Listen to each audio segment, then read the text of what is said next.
Okay, so I'm going to introduce a very good friend of mine, Dr. Savain. She's a certified teacher, a registered nurse. She holds a Doctor of Nursing practice degree. She's also a life coach who is deeply committed to supporting families and children through education, advocacy, and empowerment. What makes Dr. Savain's voice especially powerful is her lived experience as a mother of a child with autism. She brings not only her professional expertise, but her personal insight, compassion, and authenticity to her work.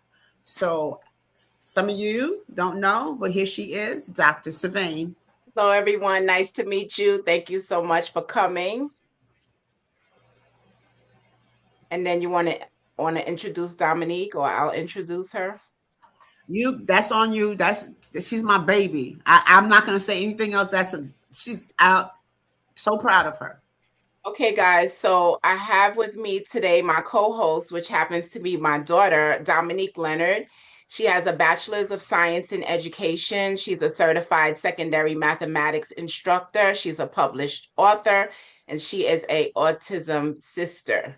And we just wanted to share with you guys a little bit of our experience and offer our knowledge and support. And if you have any questions, we will be more than happy to answer your questions. So the meeting overview, Dom, did you want to do this or you wanted me to do it? Yannick is coming. Yes. Yeah, so just Yep. a bit of an overview of what we'll be discussing. We'll be talking about autism awareness and going through some statistics, talking about a mother's view and a sister's view, which we find really important because loved ones that have family members with autism sometimes don't always think about the parent and they don't always think about the sibling. So just giving you both perspectives. We'll also talk about the needs of a family with someone who has a family member with special needs and autism, daily reality, and also breaking the stigma. There's this stigma around autism that it's a disability and it needs to be fixed and there's things that needs to be changed. So we're going to talk about breaking that stigma. I'll be talking about my book that I published and wrote called Sister in a Puzzle. And then Dr. Savain will be talking about support for families along with life coaching.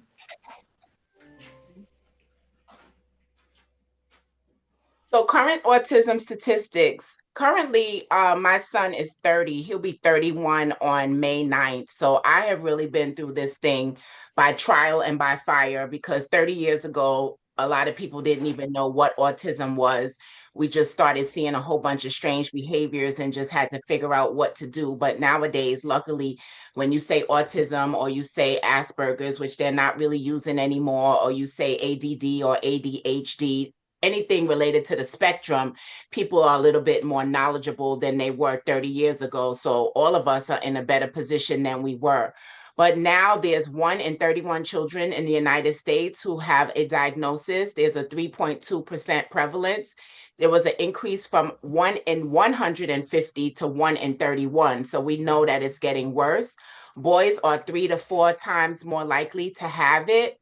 1 in 45 adults, up to 75% are unemployed, and the average diagnosis age is 4. And I was able to pick up on my son's diagnosis at the age of 2 because I started noticing that he was having quirky behaviors like rocking, like banging his head. And I was able to pick up on it and start early intervention really, really early on.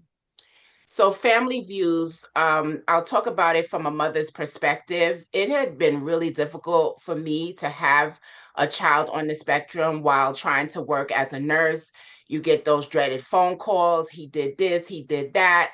And then you're trying to work and then you have to drop everything and leave work and go pick them up, and they're running and they're jumping and they're hopping and they're skipping and the speech is delayed, and it was just really, really, really tough. And my daughter, who you just met, Dominique, they are 7 years apart. So at the time, having, let's say, a 7-year-old and then having a newborn baby at the time, and then as they get older, then you have a 7-year-old with autism and then a 7-year-old younger sister. It was always really a challenge to kind of make that balance, right?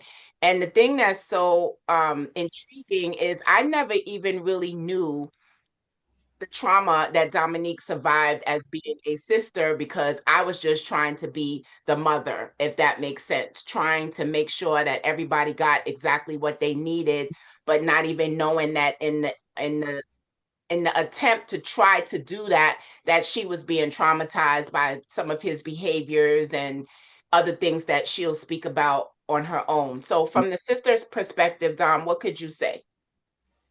I would honestly say that there's been a lot of times that I did not feel related to.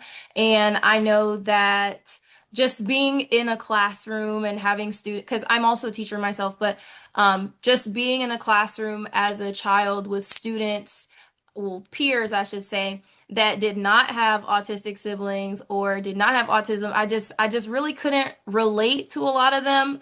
And so I would say just being able to have that adult figure that understood what I was going through was really helpful, whether it was a teacher or also my parents.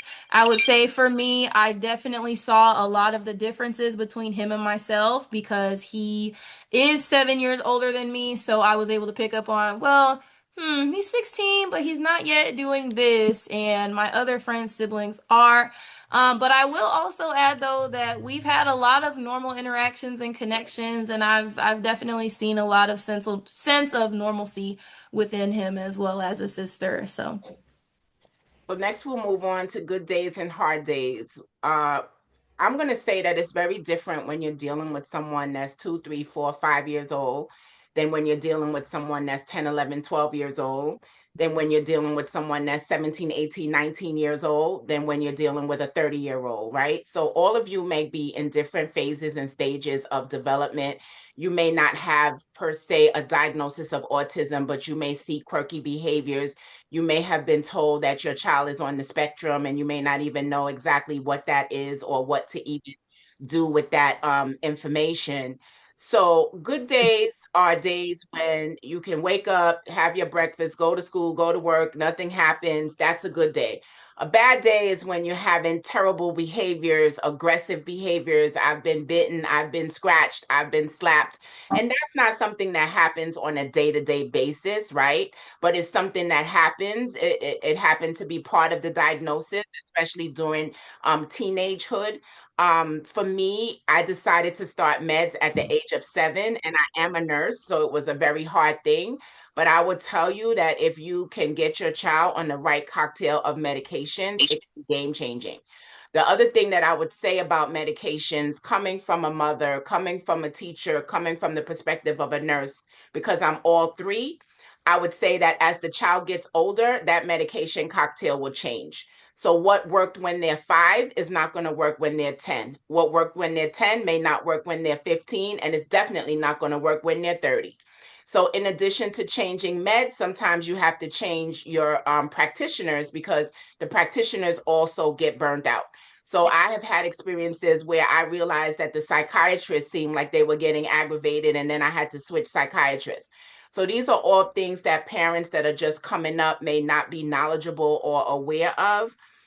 Definitely need a lot of patience, definitely need a lot of routines. For example, making charts, visual charts, which you can do when your child is very young. So you're going to show them what's going to happen at 8 o'clock. So you may have a picture of a toothbrush and like a bathtub. So they know that 8 o'clock, they could even use Velcro. Once they flip it open, they know that they've done it. You close it. They know that I'm just going to make this up, at 2 p.m., they have their snack. So you have a picture of a snack.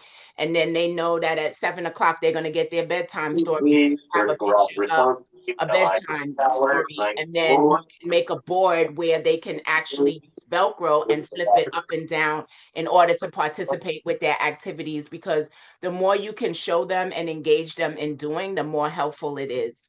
Dominique, you want to say anything else about daily reality?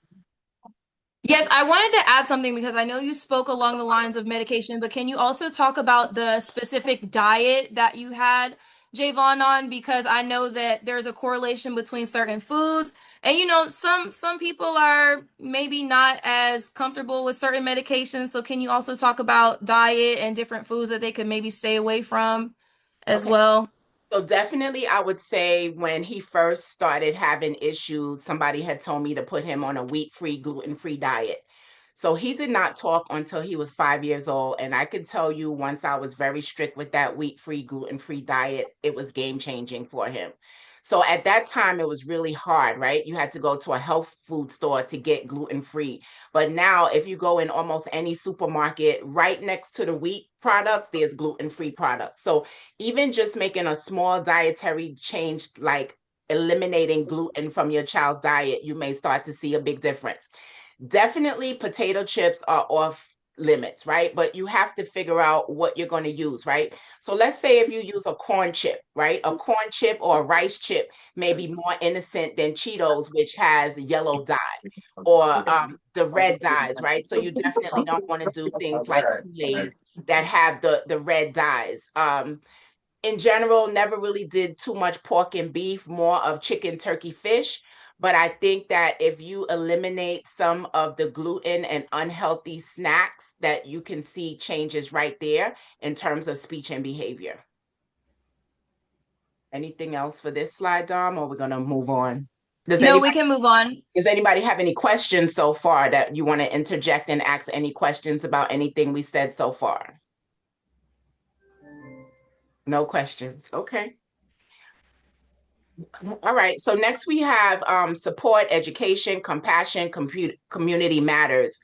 So my son had been in special education from first grade through 12th grade. He had speech, he had special ed, he had OT, he had PT, and he wasn't necessarily separated in his classes. He was always like in a co-op class where he would be pushed in. And I would always advocate for that, because not only does it benefit the children with special needs, it also benefits the quote unquote typically developing children, because they learn to gain an appreciation for children who may be a little bit different.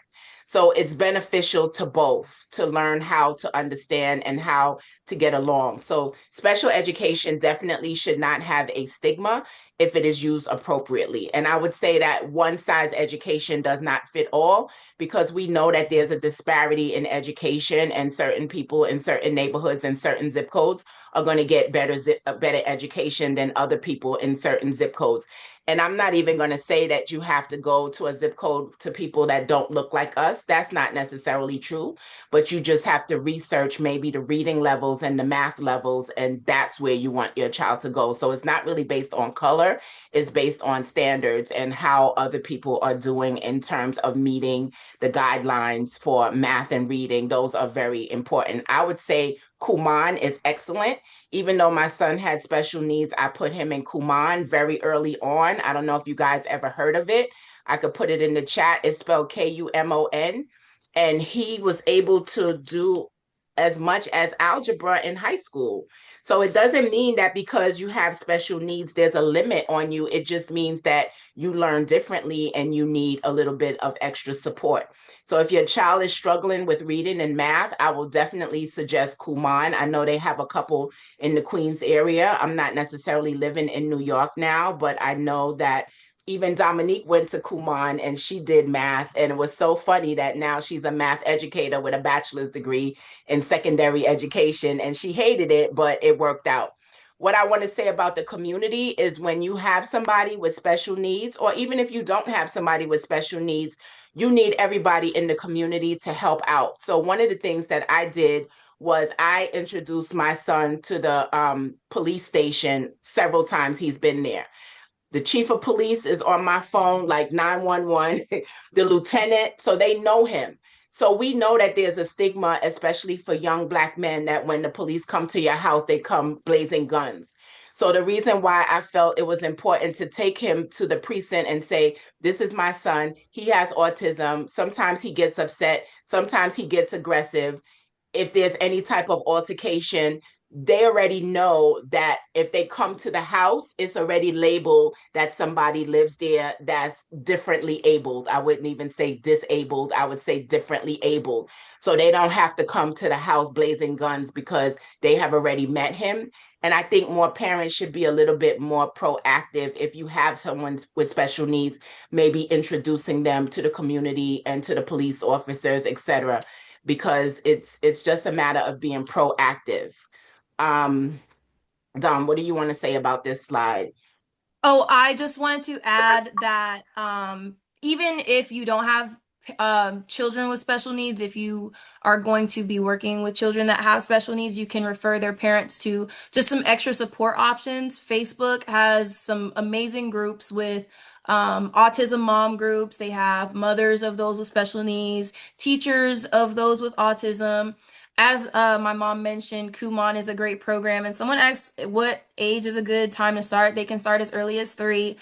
I also wanted to mention that Walmart and different other stores, but I've really only seen Walmart with the sign. They have sensory days, so that's a good recommendation for different parents. They can go in on different days at certain times to get their shopping done with their parent at a time that is not so overloading with sensory. And then also the library has great autism programs. And I just put in And the Dr. chat Savain movie also, theaters. yep, Some movie movie theaters. theaters, because we know that sometimes they get overstimulated by too much noise, etc. Another thing I would say that you could introduce your child to that has been game changing for my son is roller skating. He started roller skating at the age of 2, and that helps with what we call proprioception, gives them movement, gives them balance. They like music, so it really can be game changing. And another thing that I would say is a really great activity would be bowling. And my son is an excellent bowler. He can bowl 100 to 120 easily. And I tell you, I can't do anything more than a gutter ball. So I think that when you have young people on the spectrum, if we play on their strengths, right? Because they all have scattered strengths. And if we play on those strengths, another one of his strengths is music. But I would definitely say, even if your child is or is not on the spectrum, get them active, take them bowling, take them skating, get them into dance. Dominique was a professional dancer. She's not necessarily dancing professionally right now, but she teaches dancing. Get them into gymnastics, football, And basketball, I have a baseball. student with autism and she does very well. She understands the choreography and understands the movement. So those extracurriculars definitely. I Any agree. questions before we move on so far? Anybody have questions? Jean, you have a quiet group or they know everything? Which one? Um, I don't know. Or they're being I shy? think they just I think they're listening. I think they're taking in all the Okay. information. All right. Well, we'll be happy to answer questions at the end if anybody has questions about anything that we can help with. So Dominique wrote this book. It's called Sister in a Puzzle, and it really talks about the good, the bad, and the ugly in terms of growing up with someone on the spectrum. She even talks about sometimes where she would run and hide in the closet because he was about to have what she would call a hurricane, which would be what would be like an aggressive attack, which he wouldn't have often, but I would say maybe 4 times a year. But the thing about it was you never really knew when it was coming, right? It would be almost like a psychotic explosion, I would call it, that was very, very scary. But the good news, I can say my son graduated from high school. He works 3 days a week. He works at a restaurant. He goes to a day program 1 day a week. He lives alone. He's 100% independent at night. He does have an aide that's with him during the day that takes him to different activities. He had 2 dogs. I would say pets could be very helpful if you have a child on the spectrum. So he would have to take care of the dog. He's had fish. So pets can be very helpful and therapeutic. And I would say, as of right now, he's doing very well. He lives alone. He knows how to self-medicate. He does very well. It's been an experience, but it's been a positive experience. And if you guys are in need of any support, I do life coaching. My website is rhondasavain.com. I just started a recent program called 30-30-30 because I knew that sometimes people can't really afford. And the 30-30-30 program is for $30 a month, every 30 days for 30 minutes. I meet with people, and it could be anything. It could be single parents, it could be single women, it could be women battling cancer. I'm also a 13-year breast cancer survivor, thank God. So I also help Yes. out with cancer. I help out with medication management. I do NCLEX prep. That's primarily what I do. I train nurses how to pass the state boards. I still work full-time as a registered nurse. I've been a nurse for 38 years, but tonight is really not about me. It's about you.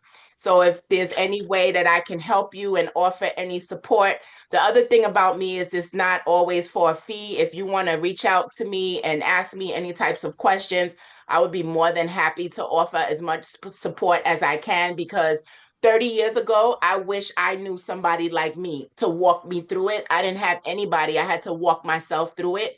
And that's why I tried to reach my hand back and help other parents, because it is a long, sad road, especially for a single parent that doesn't have a lot of support. It is a lonely road and it is a tearful journey. So I just want to offer anybody, if you have any questions, I'll be happy to answer your questions. Does anybody have any questions about anything? I just want to say that I am going to be raffling off the book.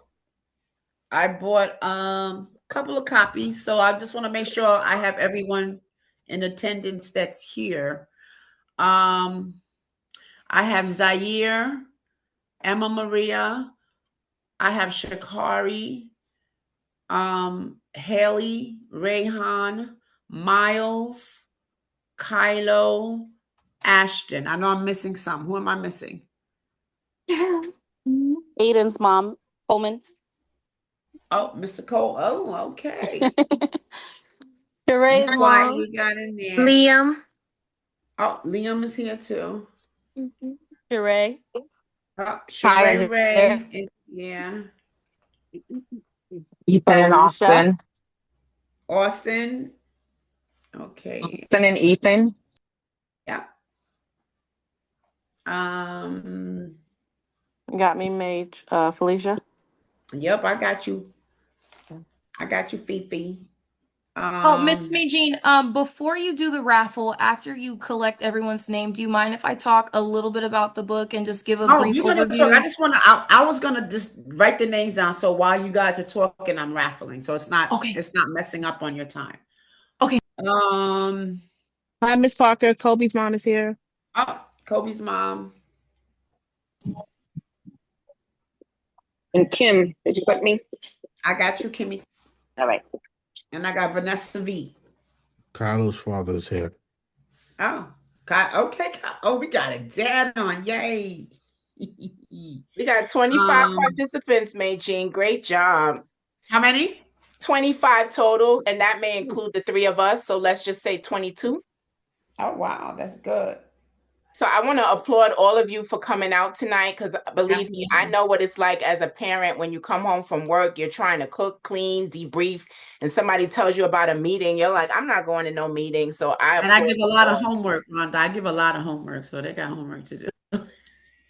Thank you so much for coming. If you guys have any questions, anybody have any questions? Does anybody have anybody on the spectrum that you're just starting out, or you're in denial? Because that's another issue. Sometimes parents, they see the signs and symptoms, but they're in denial.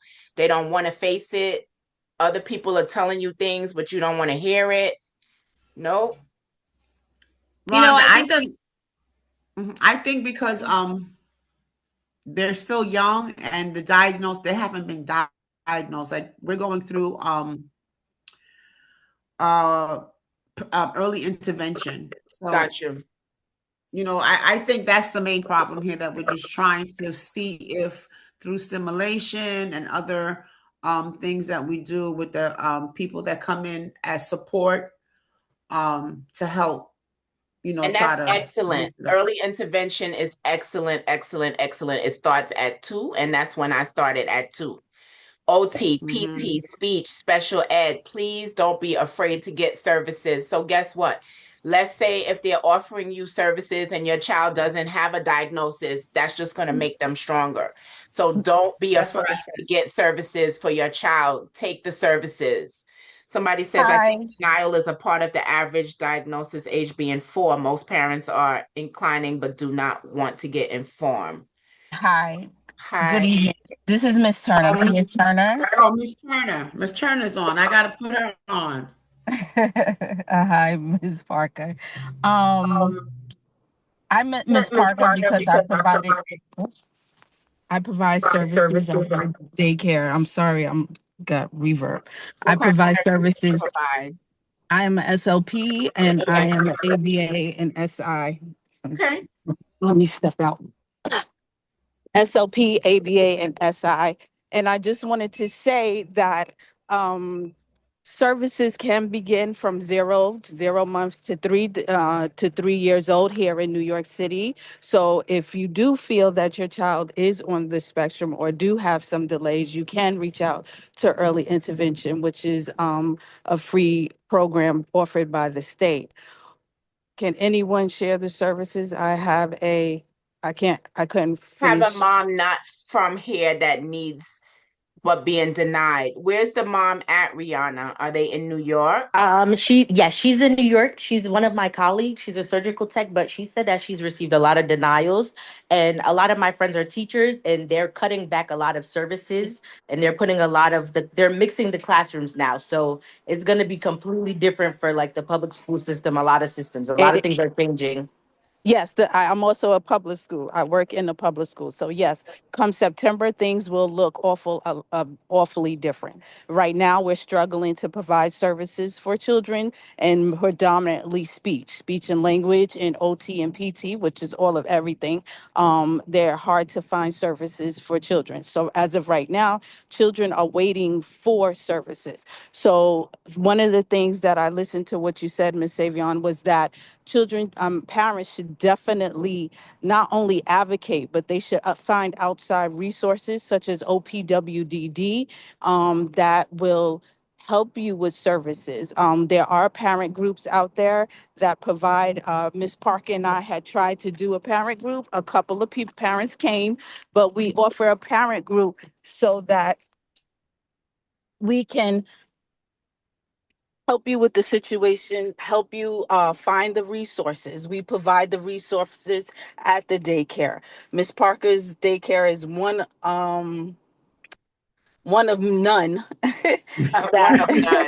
And that that's amazing. That's one amazing. of none, because I've go many places that will assist you, the parent, with identifying if your child has a delay, because she's with your child more throughout the day than possibly you are. If your child has a delay, I'm working with Miss Parker on how to handle behavior management, because I'm gonna say I'm not sure what tier your son was on, Miss Savion, but as you know, it progresses across from high to mid to low. Yes. So some of the things that you suggested, yes, absolutely, but we have to work some of the parents up to that point. We have to meet them and their child where they're at currently and work them up or work them down, or just getting them to realize, like, hey, maybe something is possibly wrong with my child and they're not meeting their developmental milestones as they should be. And also, I would suggest a developmental pediatrician. Hold on one second. I'm typing it. The So developmental pediatrician, yes, I highly recommend that. But as being out in the field here in New York City every day, there's little to none, and the wait time is astronomical, is months, days, years on out in. So then what do you do? What do you say to the parent? I'm trying to teach the parents how to advocate and how to work with their child at home. So when I do offer my services, I think I have one or two parents on here that receive services from me. I don't address just the child. I address the child in the family. I address the child in the family in the school, because it's going to take us a team in order to. I'm sorry, hold on. Oop, I got a call. No It's problem. going to take a team, as you said, the community, the village, in order to lift this child up and have this child be able to acclimate to the world outside and potentially get them to where your son is at. I just put another resource in, and they are still around all these years later. CUSAC. CUSAC was instrumental in coming to my house and helping to toilet train my son. And I see they still have programs. So, like, Ms. Turner was saying, you have to be your own child's best advocate, and you can't just depend on the school system. You have to go out and find outside services. I was paying for him for ABA services myself at home so that I can bring somebody in the home and do the applied behavioral analysis with him, because at that point, the school district wasn't even paying for it. So like you said, Ms. Turner, which is really important, once you see that your child has deficits, you cannot necessarily sit back and wait on the school district. You have to go out and be proactive. And I know CUSAC was an agency that gave a lot of free services at the time, and I don't know if they still do. I will also say you guys need to try, and again, I know things are changing. Your child is going to need Medicaid, and as they get older, they're going to need a Medicaid waiver. I remember one day when I went into the office, I was just like at my wit's end. I think I may have had one strand of hair left. And the lady was like, come sit down, honey, let me help you. And she sat down and she wrote out this whole Medicaid waiver application for me. And that was the impetus that started him getting the services that he needed. So at the point, I was a registered nurse, and they were like, it doesn't even matter if you make $1 million a year. The Medicaid waiver is based on his disability. And once you prove that your child has a disability, that's going to open medical services for them as well. You could also try going through Social Security. So again, I know that things are changing, budgets are cutting, but this is where you have to do your own due diligence and do your own homework. So for my son, he did not get Social Security until he turned 18. But there are some parents that have a lower budget, and your child will get Social Security, and you could use some of that money maybe to pay for private ABA services that your child may not be getting through the school district. So these are just some suggestions. So to piggyback, I'm sorry to jump in, but to piggyback on what you just said. So the Medicaid waiver would come from OPWDD, so which / front door. I can leave some of that information with Ms. Parker to be available to the parents.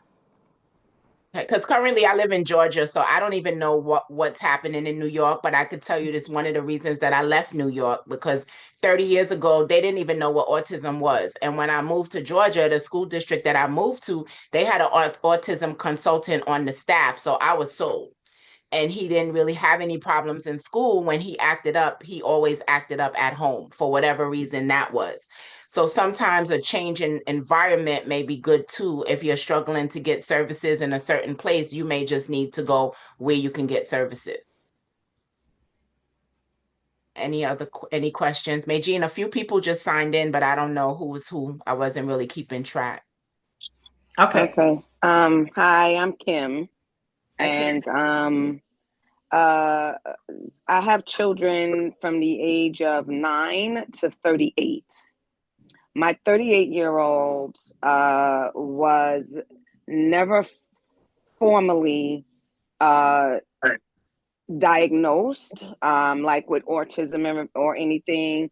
Actually, when he went to school, when I first had him tested, when he was probably about maybe 2 or 3, because I was taking him to daycare, and the teacher noticed that, he would be off by himself. He wasn't really participating like with the other children or whatever. And so that's when the testing began. But I will tell you that I was a young parent. And one of the things was I was very ashamed. I was also, I felt like things were my fault. And so it really, I got him help, but I feel like I was very reluctant to do that because I was ashamed that, there was something wrong with him. He had a severe speech delay. He would stutter. When people talked to him, I would intervene to talk on his behalf because I didn't want people to make fun of him and things like that. So to this day, he's never had any other diagnosis other than learning disabled. So of course, he's 38. He still lives at home. He cannot be on his own. He can do a lot of things on his own, like money wise, he wouldn't be capable. He knows what money is. He knows how to, he knows he needs it to go in the store and buy stuff and things like that. But like if I gave him like, money and said, okay, you have to pay your rent, you have to, do these different things, he would not be able to do that. He's not able to like count the change if somebody was to really, jip him.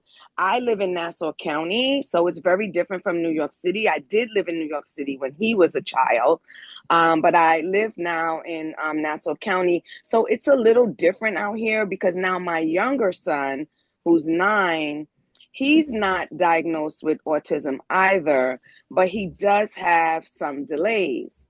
So I do get speech for him. They do come into my home for that. But, really, I had to kind of fight for that. And he's homeschooling now. So because he's homeschooling, the district has no choice. They have to give me the services. But one of the issues is he was going to tender years with Miss Parker, and they wouldn't give me the services there because it was out of the district. So I had to bring him back into the district. And I put him in Nassau County schools, but I didn't they weren't receptive. Like I wasn't used to that. And then they screwed him all up or whatever. I mean, he speaks very well now. He still gets speech therapy. And I also advocated for him to get OT. So because he holds his pencil very weirdly. And that's because, again, when he went to school, when he left tender years, he was able to write. Sorry. When I got him into Nassau County, they never wrote. So he started holding the pencil very funny. So I did ask for OT, so I have both. So I take him, oh my God, sorry. I take him to the center. For the OT, and they come into my house for the speech now. Let me go back for a second to your 38-year-old. Does your 38-year-old work? No. What does he do all day? Nothing. Have you ever He goes in the neighborhood. Supportive employment. Supportive employment. Have you heard of So I did try that. His school that he went to was very they were very into that. They worked with him. They taught him how to travel and all these different things when he was in high school. I did send him to this program where they did like this extensive type training. They put him in different types of jobs where one was maybe cleaning, one was working in this department, one was working there, doing all different types of things. Then they offered him a job to work at St. John's University. With benefits and everything. He did not, he was not receptive. He went and he was like, nope, I don't want to do that. So he's very stubborn. He knows, his thing is he wants to dance, and he used to draw a lot, but now he doesn't even do that. Now he just wants to dance. That's it. That's his career. That's what he tells people he does. Well, they're definitely going to like to do what they like to do, but I would definitely tell you that they do have supportive employment programs for adults. And I don't know what he can do, but if you can get him something that involves music, I don't know if the music is what he likes, that because I really can't see him having a career just dancing, right? So you may tweak it a little bit, but look into supportive employment, because I definitely get the stubbornness. Because why I'm telling you this is because when they get supportive employment, they get a job coach. And the job coach advocates for exactly what you're saying. So my son will wake up and he's pissed off and he's like, I'm not going to work today.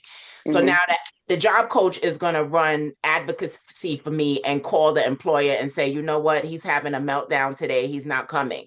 And then they kind of give you a little bit of grace because they know that he's having a bad day, for lack of a better term. Whereas if you don't have that job coach advocating on your behalf and every other day he's pissed off and he decides he's not going to work, it makes a big difference. So I would tell you to look into supportive employment and look into finding a job coach for your son. There must be something that he can do, another gift that you probably don't even know that he has. And when he decides he's not going, the job coach can advocate for you. So thank you. The places that you may find the job coach, you're in Nassau County. So you have AHRC, you have BOCES, you have YAI, and you also circling back around to OPWDD. I think I've dealt with YAI. I'm very familiar with BOCES. What was the other one? AHRC? Just put them in the chat. Thank That you for was the sharing. one, that AHRC was the one that he was going through the program with. So I'm And familiar then with you that could one as well. circle back around to as front door / OPWDD, and that's a lifetime program. So they do whatever space that they're in, whatever stage of life that they're in, they will help you. Right. Thank you. Thank They will you. help you. Okay. Thank you so much. You're You're welcome. welcome. So guys, all the things that Ms. Turner mentioned, I put them in the chat for you. As I mentioned, I'm in Georgia, so I'm not as familiar right now with programs that are in New York, but there are programs out there, even though they are scarce and few. And believe me, you're going to have to fight like hell to get it. I feel like I'm a professional boxer at this point because I have been fighting since he was 2, and now he'll be 31 in May, and I'm still fighting, and I will continue to fight until one of us closes our eyes. So I just want you to stay encouraged and know that it is a good fight, because when you get to the point that you can say that he lives alone. And I also wanted to mention to the parent that I was just speaking to, my son can't count money either. You know how long we've been working on dime, nickel, quarter, dollar? He can't count money, but he could still live alone. So I don't want you to think that because they have a deficit in one skill, that means that the deficit is in another skill. So I don't want you to think that just because he can't count money, that doesn't mean that one day he can't live alone, because he can. He just needs support around him. Any other questions or comments?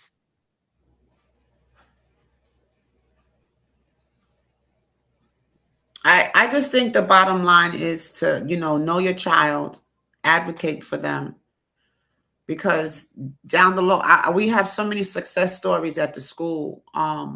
It's amazing for me. Like, when they first come in, the things that they're not doing, until we could develop whatever. I tell everybody, sometimes it's not the big things that we look for. It's the little things that allows that child to shine for the rest of their life and understand that they are important in this world.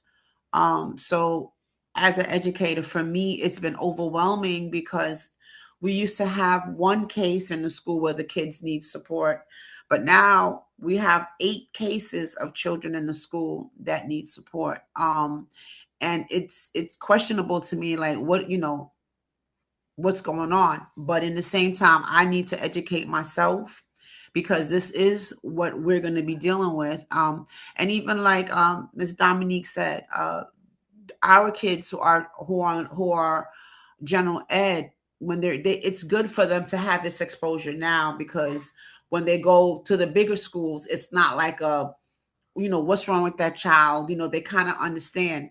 And at the school at tender years, most of my children who need support, the other kids help them. I love that about them. They're very warm. They're very understanding to some of the stemming that they do. So that's what, for me, is helping me grow and even want to venture out into more support services at the school for my parents, for the students, for their peers, or for anyone that I know will need support. Because at the end of the day, it takes a community. It takes a lot of people's hands in order to make it work. One person can't do it alone.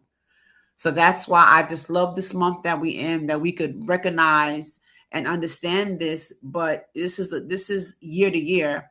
It's nice that we can acknowledge this month, but this doesn't stop in April.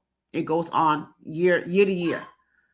So that's why I'm happy that I am exposed with the people that I am, so that we could, grow our children in a healthy environment so they can love themselves, understand themselves, and be loved by the people around them. Anybody else have any questions, any comments? I just wanted to make a comment. I have a great nephew that was raised with me that has autism. And my niece couldn't join, the mother of the child. She's working. But just listening to some of the things that you were sharing with regards to taking them bowling and taking them skating, I kind of was doing a checklist in my head to think about some of the things that I've noticed my niece has incorporated with my great nephew. And he had all the services when he was young. She caught it before he was even 1.5 years old, I think. And Miss Turner was instrumental in helping, come and assess him and make some recommendations. And now he is really doing phenomenal. He's very smart. He's reading above so many levels. And the things that he knows is almost people don't believe it. But I would just say, to mimic off of what you said, the parent that I've seen her become, she is very hands on with him. And every activity that she does at home, he helps her and she includes him in participating. Even if she's blending juice, he's adding the fruits. If she's doing laundry, he's helping with the laundry. She takes some bowling. She's tried skating. Like, she takes him outside every day to burn the energy because he won't go to sleep at night for a long time. But I just wanted to say that I think that those things are really key in getting the children to independence and, to the level of where your son is, being able to live alone. And but a question that I have is that I have friends and a few family members who are really in denial, and sometimes you can't really find the right words to say to them to get them to at least go and have their child evaluated. What do you suggest in that instance? That is Is my real so, question. so tough because that is the number one problem is the denial, right? So as Dominique mentioned, that's why the diagnosis has not come until the age of 4, 5, 6, because they miss all those key moments when the child was younger. I think one of the things is that's where the pediatrician kind of comes in as well, when the pediatrician can let the parents know, like, hey, maybe you should get your child evaluated. Something is really going on. I mean, as a mother, as a sister, as an aunt, as a cousin, if you have a niece or you have a nephew and you see that they're not developing as a typically developing young child would, there's nothing really wrong with you saying, I noticed that such and such is not really, let's just say, kicking the ball, or he's not hopping on one foot, or he's not able to catch the ball, or I noticed that he doesn't really have a lot of words. Did you ever consider having him evaluated? And tell them about the early intervention program. A lot of people don't even know that it exists and it's free. But then the other thing, like Ms. Turner said, now the waiting list and everything is so long. So now we put several programs here. The CUSAC one is very instrumental, and that's not necessarily with the Board of Ed. Maybe you can just offer them a resource and say, hey, why don't you check this program out and maybe try to see if this can help, because I noticed that such and such is maybe not on the level that they should be at this point in comparison to other children their age. Okay, that's a good. Thank you. Thank you for that. Yeah, I had a question. What's your mom's name? My mom? Pia. Oh, Miss Turner, what's your mom's name? You're on mute. You're on mute. Peggy. I know your mom. She's one of my Sure. ex-colleagues. Because I'm looking at the Pia, I'm looking at the Turner. Yeah, so your mom and I worked together before at Hillcrest High School. We were Yes. both. Yes. I know your She was a mom. teacher. I Yes. know your mom, and I know She's you too a little. Yeah. So I'm looking at you and I'm like, I know you. So she's it's a in North small world. Carolina now. I know. We spoke maybe about 3 weeks ago. So tell her Rhonda Oh, said hello. wonderful. Yeah, I we're will. former colleagues. See, it's a small world. It is. very small world. Yeah, I know your mom. Felicia knows my mom too, Miss I know Moore. Miss Peggy.